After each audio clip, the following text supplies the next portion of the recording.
The Lord be with you. And also with you. A reading from the Holy Gospel according to Luke.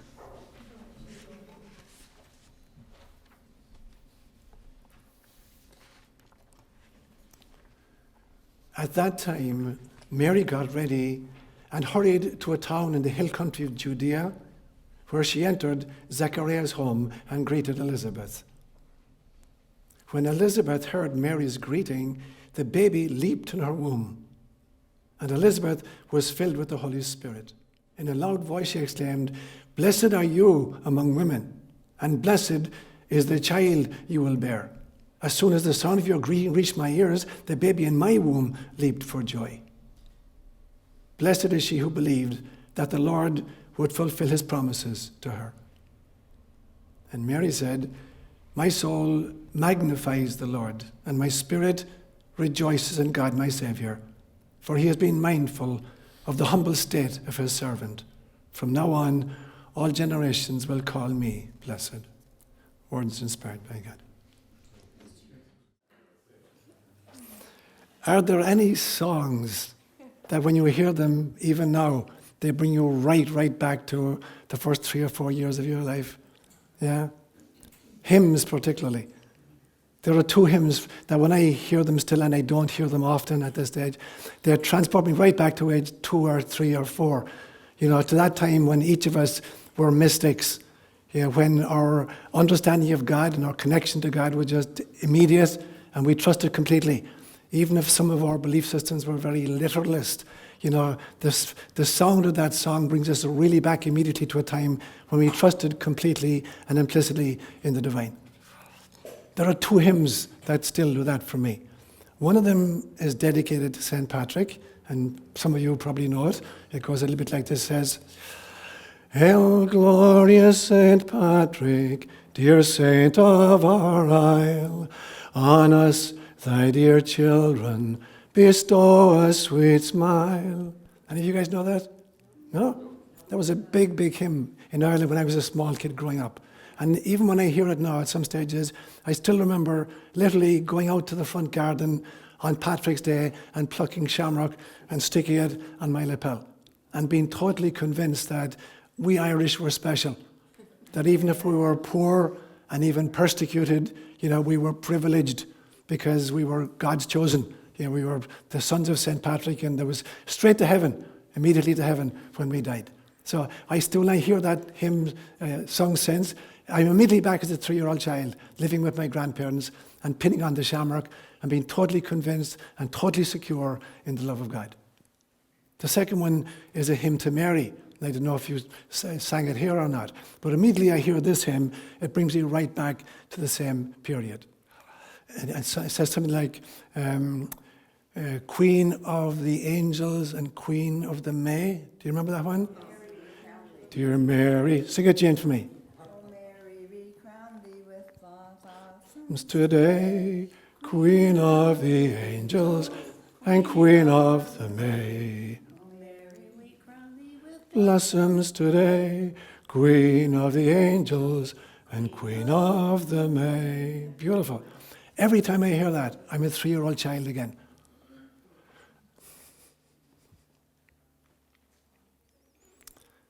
Totally secure in where's Margie?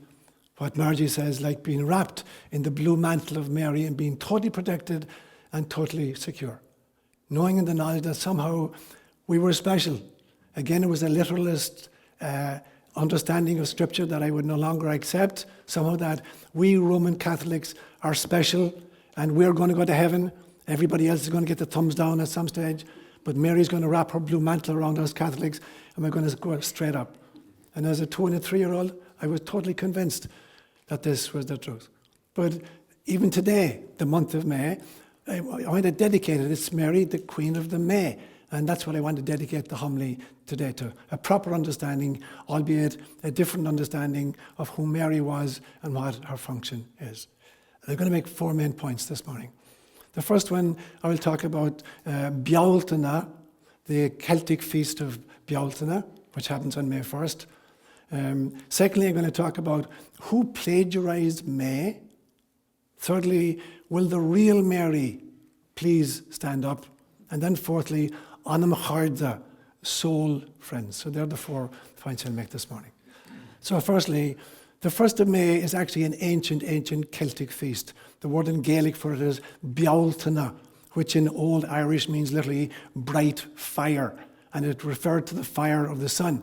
Because in Celtic cosmology, after 6 months of darkness, the darkness gave birth to the light. There's a very, very big difference in Celtic thinking, between light and dark. It's not what we think of in the West. We think that the darkness swallows the light and that darkness is bad and light is good. In the Celtic thinking, they give birth to each other. The darkness that begins on Samhain, which is November 1st, it is the fertile womb which brings forth the light finally. So they're lovers cycling through life. Light and darkness are not enemies contending with each other. The darkness is the womb that gives birth to the light. So the darkness of Samhain, which was November 1st, October 31st, and November 1st, and even the darkness of Imbolc, which was the 1st of February, now on the 1st of May, on Bealtaine, it's giving birth to the sun in a very dramatic fashion. It will come to fruition on August 1st, what we call Lunasa, when the harvest begins. And so for the Celts, there were 4 cardinal points in the year. There was Samhain, November 1st, there was Imbolc, February 1st, there was Bealtaine, May 1st, and there was Lunasa, which was August 1st. And these cycled around. And Bealtaine was the time of the sun's breaking forth. And particularly of these 4 great feasts in the Celtic calendar, 2 of them especially became thin places, what we call in Gaelic ÓLaoire. November the 1st, because the day began with sundown, so it began with the sundown on October 31st. This was the beginning, a period when it was a very thin time. It was a time when the other side, the veil was diaphanous between the secular and the sacred, between the mystical and the mundane, and there was easy congress between the 2 sides. And all kinds of entities came through in this occasion. But particularly on Bealtaine, on the 1st of May was a time when it was a very, very thin time. And there was easy egress and ingress for the fairy folk to visit us and for us to go through the veils as well. So it was a time in Ireland when it was filled with interest and anxiety, because all kinds of stuff could happen on the 1st of May. So, for instance, it was a time when warlocks and witches and people with a score to settle could curse their neighbours. So it was a time for great blessing and a time for great cursing. So farmers in Ireland would do a real reconnaissance on May 1st of their barns, because if a neighbour had something against you, they'd come in and they'd plant rotten eggs inside in your barn, and that would destroy your crop when August came. So everybody did a search of their barns on May 1st to make sure that no neighbour had stuck in rotten eggs. So everybody was on edge on May 1st to make sure they weren't being cursed. And equally, it was a time of blessing. But children were especially warned on May 1st not to go anywhere near fairy forts. If you've ever been to Ireland, the entire countryside is dotted with these mounds, these earth mounds in circular form that are fairy forts, under which the fairy folk live. So it was dangerous to go there any time of the year, but particularly on May 1st. So kids were really warned, don't go anywhere near a fairy fort today. And anybody with neonates, with newborn children, were particularly solicitous of the child on this day, because the fairies would come sometimes and they would change out. They would take an earth child and they would substitute it with a changeling. In Gaelic we call it a siofra. And the siofra looked exactly like the child that had been taken, because the fairies needed to mix human blood occasionally with fairy blood. And they would take a human child and substitute a siofra, who would become a real cantankerous, colicky little child. So they'd be really, really careful on May 1st to look out for the newborns. There was only one other time in the life cycle of the child when this was a possibility. And it happened when, and someday, just when your 12-year-old, loving, amiable little child suddenly turned into a sourpuss, uncooperative teenager. The fairies had taken away your lovely child and substituted with a siofra. So you had to be really, really careful on that day. So at that stage, I'm going back now to the late 1940s, early 1950s, most people in Ireland had a cow for milk. But if you lived in the suburbs and you didn't have a cow, then there was a milkman that came around. This was before grocery chains where you could go down to Safeway and buy a packet of milk. And so the milkman would come around on a horse-drawn cart. And he'd have a big churn, a steel churn that held 30 gallons of milk with the top on it. And then he had a ladle with a long handle that he could hold, and it could contain a pint of milk. And he'd put it right down into the churn, and he'd take out a pint of milk, and you'd come out with your jug, and he'd pour it into it. And you'd have this beautiful, rich, healthy, creamy, non-pasteurized milk for your family. So these were some of the incidents that went on in Ireland. In continental Europe, Germanic Europe particularly, and even in medieval England, there was the notion of the maypole. I don't know if you've ever seen that. A huge big pole, and on May 1st, they'd attach streamers to it, and they'd all dance around it. And it represented the kind of the axis mundi, the tree of life. So all over Europe, May 1st was a very, very special day. So these are some of the memories that come back to me from my childhood for May 1st. That was my first point. My second point then is, who plagiarized May? Because when you look at the calendar, of the 12 months of the year, there are 2 months particularly that have been really plagiarized for sacred and secular purposes alike. And those 2 months would be December and May. And so May gets plagiarized quite a bit. So in 1923, for instance, the SOS for mariners and aviators became the term Mayday. Remember that one? Mayday, Mayday, Mayday, and had to be repeated 3 times to make sure, you weren't just reporting something. You'd have to shout out 3 times, Mayday, Mayday, Mayday. And it was recognized as the international symbol for aviators and mariners that somebody was in distress. And it very probably came from the French, m'aider, meaning help me, help me. And so it's pressed into service. Mayday is pressed into service as an SOS. In 1904, even before that, it was declared, May 1st was declared the International Workers' Day. And the reason for this was, it was the anniversary where several years before, at a demonstration, I believe in Chicago, several workmen were killed by police as they demonstrated the working conditions in industrial factories. A whole bunch of them were killed. And so there was an international agreement in 1904 that May 1st would be International Workers' Day. Now, when communism came along in 1917 and afterwards, they hijacked this and they made it the occasion for parading military, arsenal and soldiers who frog marched through the streets of particularly Eastern Europe and Russia, demonstrating their power, the power of the people. So it gets hijacked, to be the power of the people, meaning military might. To get their own back, the Vatican decreed in 1955, they made May 1st the feast of St. Joseph the Worker, hoping to give communism and atheism, a black eye. So they hijacked May 1st and made it, a Catholic feast for St. Joseph the Worker. And they went even one better in a sense. They dedicated the entire month of May to Mary. So it's like game, set and match to the Vatican. But the truth is, I want to do the same thing today. I want to take this Mary, the month of May, dedicated to Mary, but I want to interpret it very, very differently from maybe how the Catholic Church originally intended it, which will bring me to my third point. So I want to say, will the real Mary please stand up?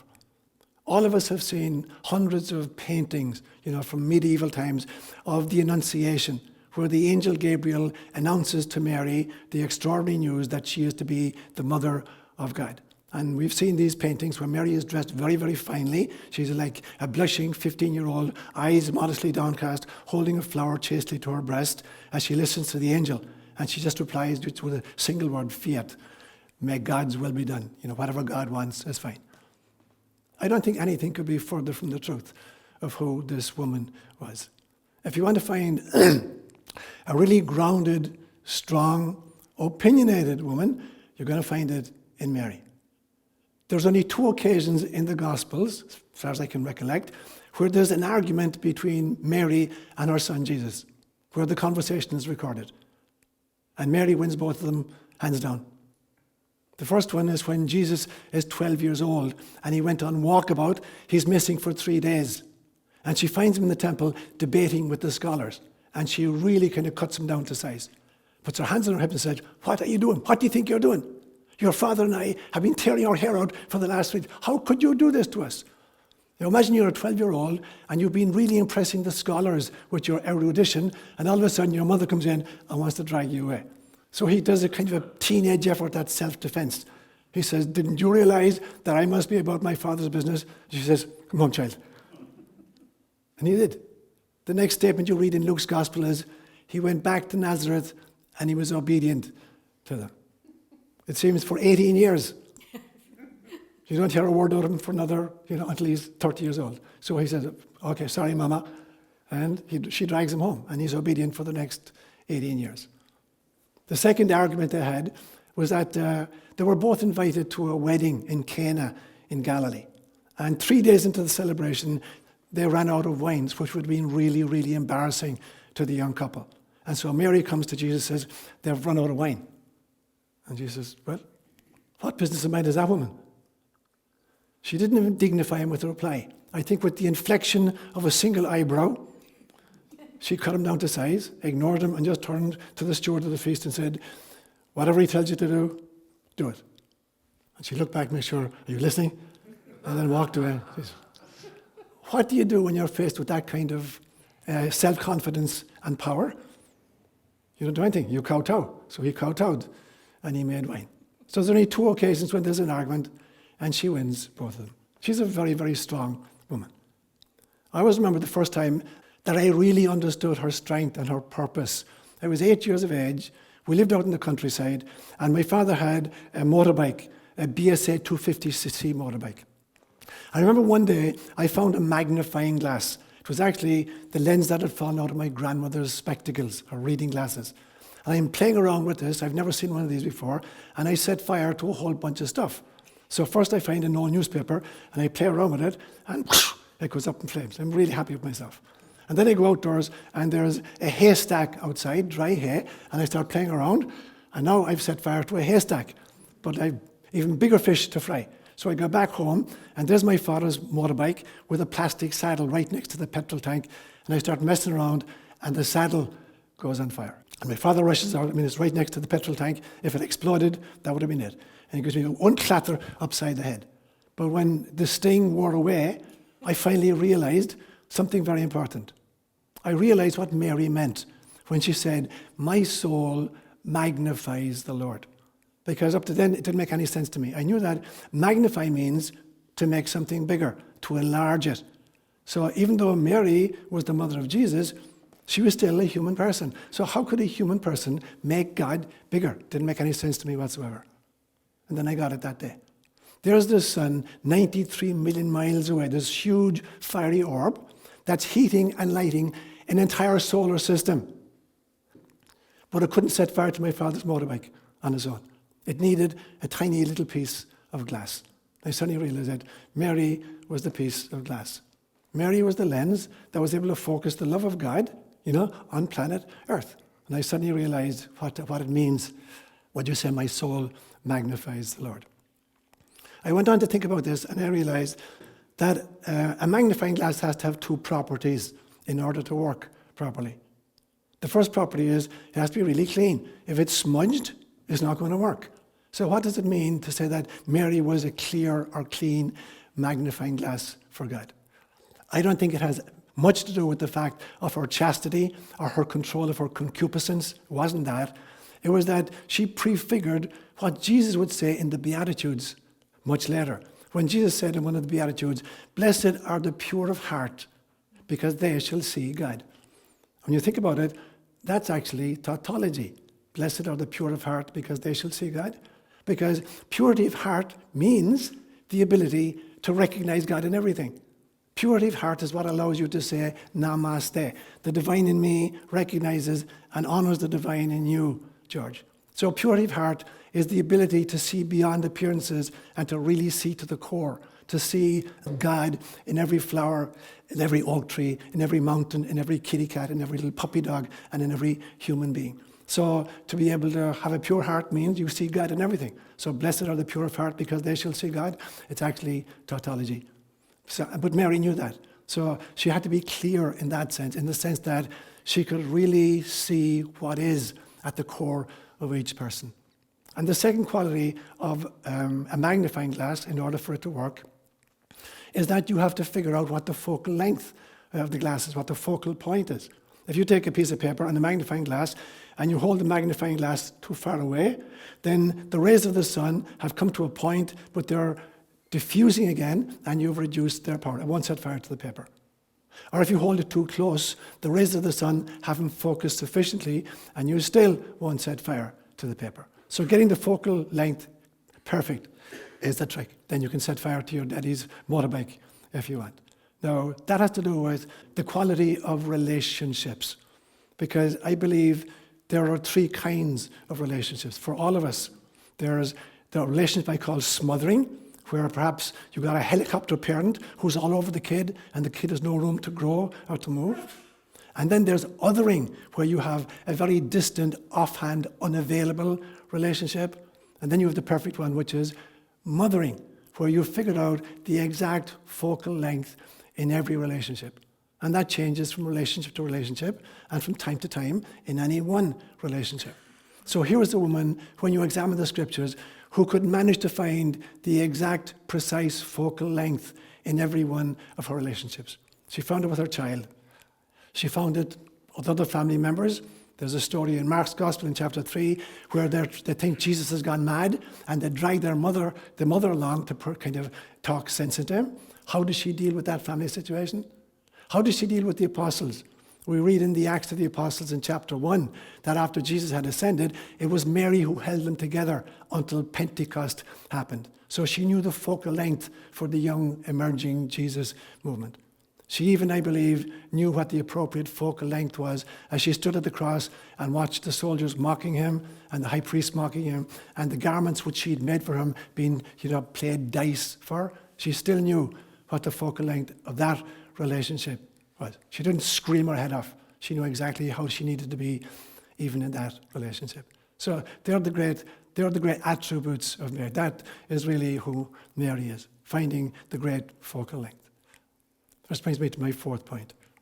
I call it Anam Cháirde, soul friends. There's a term in Gaelic, you've heard the English of it, it's called Anam Cháirde. Anam Cháirde in Gaelic means soul friend. The plural of that is Anam Cháirde, soul friends. And it's very different from the English notion of soulmates. When we think of soulmates, typically we're thinking of a relationship, which is a romantic, connection with people. The Gaelic doesn't have that sense. The Gaelic is more like two twin souls who have contracted to move from incarnation to incarnation in order to be spiritual directors for each other. It's like pure counseling on steroids, except the objective of the exercise is that both souls are helping the other one to grow. And there's this commitment that goes from lifetime to lifetime to lifetime between these souls. And it can manifest in any kind of an interpersonal relationship. It could be a mother and a child. It could be soul friends, Anam Cháirde. It could be siblings who are Anam Cháirde. It could be lovers who are Anam Cháirde. It could be neighbour who's an Anam Cháirde to you. So in the Gaelic, it's any situation in which two souls have incarnated at the same time in order to help each other's spiritual progress. Now, I'm totally convinced that actually Jesus and Mary had that relationship, that there were twin souls dedicated to the evolution of consciousness on our planet. That in some senses, they had taken the bodhisattva vow to keep reincarnating again and again and again until all sentient beings woke up. So I don't believe that Jesus and Mary only made a one appearance on planet Earth 2,000 years ago, in which one of them was the mother and the other was the son. I believe that was one such incarnation. I believe it had happened before then, several times perhaps, and since then, many times as well. That the interpersonal relationship may have been different. There could have been siblings, there could have been lovers, there could have been neighbours, whatever. It doesn't matter the quality of the interpersonal relationship. What does matter is the fact that they're committed to each other's soul growth and that the objective of the exercise is to bring in Christa consciousness or Christ consciousness. I think they've done this many, many, many times. And I think that in the Jesus, Mary, Galilee scenario 2,000 years ago, that what they were trying to demonstrate the masculine and the feminine, aspects of the divine, how to hold these together in incarnation. And I think, in fact, that the chief objective of Mary in that incarnation was to teach every single one of us how to be a mother of God. Mary was not the only person chosen to be the mother of God. Every single person on planet Earth is meant to be the mother of God. And Mary, in that particular incarnation, was the archetype of what that would look like. How do you conceive the Word of God? How do you carry the Word of God in your heart? How do you birth it when it's appropriate? How do you nurture it? And how do you bring it to the world? That is the mission of every single human being on planet Earth, except we've forgotten. So Mary, in some senses, demonstrated that, how to be a mother of God. Every single one of us is meant to be a mother of God. So part of it is we have to kind of strip off the old thinking. These clown costumes in which we've dressed Jesus, for instance. We've dressed him up in the clown costume that he's the judge of the end times. Or in some traditions, like he's this kind of anemic hermaphrodite. Or he's like this crusader leading us into battle. Or he's a conquistador. Or he's the grand inquisitor. To strip off. Or that he's even the founder of a church. All of these are clown costumes. They have nothing to do with who Jesus was. And to strip off the demeaning attributes we've ascribed to Mary. That she's this submissive housewife. That she's this, female second class. That she's the obedient little woman who sat in the pews while Peter was saying Mass up front. To strip off these notions and realize just who this soul was and who the soul of Jesus was.